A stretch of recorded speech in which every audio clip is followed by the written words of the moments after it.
जय गुरुदेव, जय माँ काली। मेरे YouTube चैनल दुर्लभ साधना में आपका फिर से स्वागत है। आज मैं फिर हाजिर हूँ आपके लिए एक नई जानकारी लेके। शमशान से शक्ति कैसे चलाई जाए। शमशान से तो वैसे कई प्रकार की शक्तियाँ चलती हैं, देवी देवता भी चलते हैं, मरी मसानी, माता मसानी, मसान भैरव, मसान काली, देवी देवता के कर्म भी चलते हैं, भूत प्रेत के कर्म भी चलते हैं, जिन प्रेत, डाकनी, शाकनी, पिशाच, बेताल। ऐसे तो मैं आपको शक्तियाँ गिनाने जाऊंगा तो शक्तियाँ ख़त्म ही नहीं होंगी। शमशान में कई दुर्लभ शक्तियाँ भी चलती हैं। मैं जो क्रम आपको बताने जा रहा हूँ, ये शमशान से भूत प्रेत की शक्ति कैसे चलाई जाती है, कैसे आप उसको लेके आएंगे, कैसे उसको घर ला करके आप साधना करेंगे और कैसे उससे कार्य कराएंगे। तो वीडियो को अंत तक सुनना कि ऐसी डेड बॉडी आप पता कर लें जो जवान हो। जवान मौत होती है, जैसे 20 साल से 30 साल तक, 32 साल तक में अगर कोई डेड बॉडी ऐसी हो जो ख़त्म हो गया हो, उसके बारे में आप पता कर लें, पता करें। और अगर वो एक्सीडेंट से मरा है या सुसाइड करके मरा है, ऐसी महिला जो गर्भवती महिला है और वो ख़त्म हो गई है, तो वो तो समझ लें आप सोने पे सुहागा है। वो सबसे खतरनाक शक्ति होती है। अगर वो आपने कर ली तो उसकी काट करना बहुत मुश्किल है, भगत से उसकी काट नहीं हो पाती। उस शक्ति को काटना बहुत ज़्यादा टेढ़ी खीर हो जाता है। इसलिए मैं आप लोगों को बोल रहा हूँ कि मेरी वीडियो सुन के, मेरा हाथ जोड़ के आप लोगों से निवेदन है कि मेरी वीडियो सुन के आप शमशान ना पहुँच जाएं और ये क्रिया करना चालू करें। क्रिया अगर आप करते हैं तो उसके जिम्मेदार आप खुद होगे, मैं नहीं होऊंगा। आपके साथ कोई भी हानि होती है या आपको कोई भी क्षति पहुंचती है तो उसका जिम्मेदार मैं नहीं होऊंगा, ना मेरा यूट्यूब चैनल होगा। क्योंकि मैंने आपको बार बार हमेशा एक ही बात बोली है कि जो भी शक्ति चलती है वो गुरु के माध्यम से चलती है। अगर गुरु का आशीर्वाद आपके साथ है तो आपका बाल बाका भी कोई नहीं कर सकता। बिना गुरु के करोगे तो हमेशा मार खाओगे कि शायद क्या पता शमशान से आप जिंदा भी वापिस ना हो। तो सबसे पहले आप ये पता कर लें ऐसी डेड बॉडी का जो 20 साल से 30 साल के बीच में हो, एक्सपायर हो गया हो, ख़त्म हो गया हो। ऐसी डेड बॉडी का पता कर लें, चाहे वो महिला हो चाहे पुरुष हो, जवान मौत हो, एक्सीडेंट में हो, सुसाइड हो, महिला हो, गर्भवती। ये शक्तियाँ थोड़ी बड़ी होती हैं, ये शक्तियाँ थोड़ी ताकतवर होती हैं। कर्म तो ये उससे भी ज़्यादा एज में चल जाता है। और शनिवार, मंगलवार, रविवार और अमावस्या पे जिस दिन मराओ। अब ये आप कैसे पता करेंगे, ये आपकी सेटिंग है। आप खुद जाके पता करेंगे, खुद बैठेंगे या जैसा भी आप करो वो आप जानो, मुझे नहीं पता। ये सेटिंग आप करोगे, आपको करनी है, मुझे नहीं करनी। अगर आप ये कर्म करते हो भी हो तो ये पता करने के बाद अब सामग्री सुन लें आप। 5 लड्डू, 5 बर्फी, 5 अगरबत्ती, 1 इंग्लिश का क्वार्टर। एक बोतल होती है, हाफ होता है और हाफ से छोटा होता है क्वार्टर जी। 1 क्वार्टर ले लेना है आपको, 5 लड्डू ले लेने हैं, 5 बर्फी ले लेनी है, 5 अगरबत्ती और 1 आधी कच्ची पक्की रोटी, सिंदूर और काजल। ये सामान आपको ले लेना है। और भोग के लिए ये सामान जो हो गया, ये तो आपका हो गया। सामग्री जो है ये हो गई क्रिया की। आप जब शमशान में जाएंगे तो शमशान वासनी माई काली और शमशान वासनी माई काली बाबा भैरव के लिए भी आपको भोग लेना पड़ेगा, उनसे आज्ञा लेनी पड़ेगी क्रिया करने के लिए। तो उनके लिए भी 5 लड्डू और 5 बर्फी ये आप ले लें। बाबा के लिए 5 लड्डू, 1 सिगरेट ले सकते हैं आप। ये सारा सामान एकजुट करके जिस दिन आपको ये खबर लगे कि भाई ऐसी डेड बॉडी आई है जो दिन मैंने बताए हैं, उन दिनों में ये सारा सामान लेके आप शमशान पहुंच जाएं। ये क्रम आपको रात को 8 बजे से लेके और 12 बजे तक में आपको कर लेना है। इसके बीच में ये क्रम आपको कर देना है। 2 दिन का क्रम है। जब घर लेके आएंगे तो ये 21 दिन की साधना होती है। वैसे आपको 15 दिन में ही इसका रिजल्ट पूरा मिल जाता है। 15 दिन में ये साधना ख़त्म हो जाती है, लेकिन ना हो 15 दिन में तो कम से कम 21 दिन ये साधना करनी पड़ती है। इसके बाद जब आप सामान लेके सारा पहुंच जाएंगे, शमशान को हाथ जोड़ के आप प्रणाम करें। उसके बाद जो 5 लड्डू और सिगरेट और बर्फ़ी का जो भोग लाए हैं माई और भैरव बाबा के लिए, तो माई को 5 बर्फ़ी दें और एक सिगरेट जला के 5 लड्डू भैरव बाबा को दें।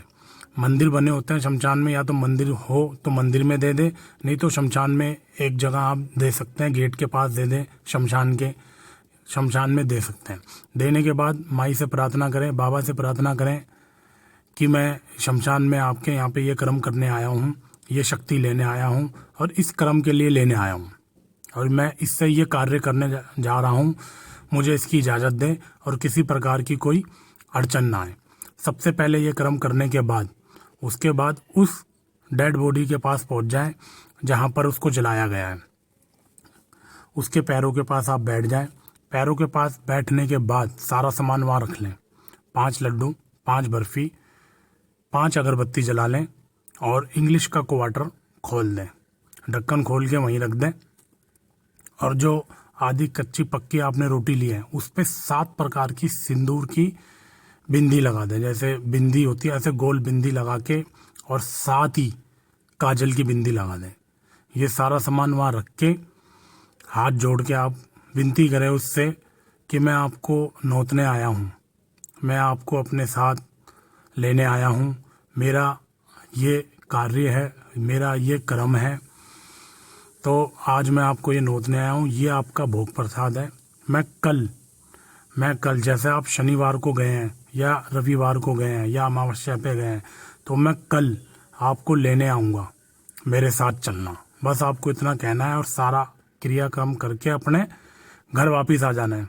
ये कर्म करते वक्त आपको बंधन लगा लेने, अपने याद रहे बंधन लगा लेने हैं और गुरु से इजाज़त ले लेनी है। पीछे मुड़ के देखना नहीं है, घर वापस आ जाए। दूसरे दिन फिर आप सारा सामान लेके, जो भी मैंने ये बताया है सारा सामान लेके फिर पहुंच जाएं उसी स्थान पर जहाँ पे पहले दिन आपने ये भोग प्रसाद दिया। सारा सामान सेम रहेगा, विधि सेम रहेगी, सामान आप वहाँ रख दें। उसके बाद आप ये बोलेंगे कि कल मैं आपको नोतने आया था, कल मैं आपको नोतने आया था और आज मैं आपको लेने आया हूँ। ये आपका भोग प्रसाद है, मेरी ये क्रिया है, ये कर्म है, मेरा ये काम है, कृपया करके मेरे साथ चलें, आज मैं आपको लेने आया हूँ। आप ये बोलेंगे कृपया करके मेरे साथ चलें, आज मैं आपको लेने आया हूँ। ऐसा बोलकर वहाँ से तुरंत ही चुटकी भर राख उठा लें। उस राख के अंदर जो भी आ जाए, कुछ भी आ जाए, जब आपने वो चुटकी भर ली तो वो चुटकी आपको दोबारा छोड़नी नहीं है, खोलनी नहीं है। अगर वो चुटकी आपने खोल दी तो वो शक्ति वहीं रह जाएगी। बस वो चुटकी भर लेनी है, भर के एक कागज़ में रख के और फटाफट वहाँ से बस आपको वापस निकल जाना है, तुरंत ही। पीछे मुड़ के नहीं देखना है आपको। सर भारी हो, आवाज़ लगे, पैर भारी हो जाए, आपको लगा आपकी पीठ पे कोई बैठा है, कंधे पे कोई बैठा है, कोई आवाज़ लगा रहा है, आपका कोई जानकर आवाज़ लगा रहा है, आपको पलट के नहीं देखना है। अगर आपने पलट के देखा तो शायद फिर वो ऊपर वाला मालिक ही जाने कि आपके साथ क्या हुआ। लेकर के उसको अपने घर आ जाना है। घर में जहाँ आपका साधना का कक्ष है वहाँ लाके उस चीज़ को रख देना है और उसके चारों तरफ रक्षा कवच से बंधन लगा देना है। बंधन मंत्र मैंने आपको बता ही रखा है, एक चक्कू पे पढ़ के उससे बंधन लगा देना है। फिर उसके बाद उसके सामने बैठ के और अपने भी चारों तरफ बंधन लगा लेना है। बंधन लगाने के बाद मंत्र का उच्चारण करना है आपको कम से कम 1 घंटा रोज। उसको सामने रखें और 1 घंटा रोज उस मंत्र का उच्चारण करते रहें।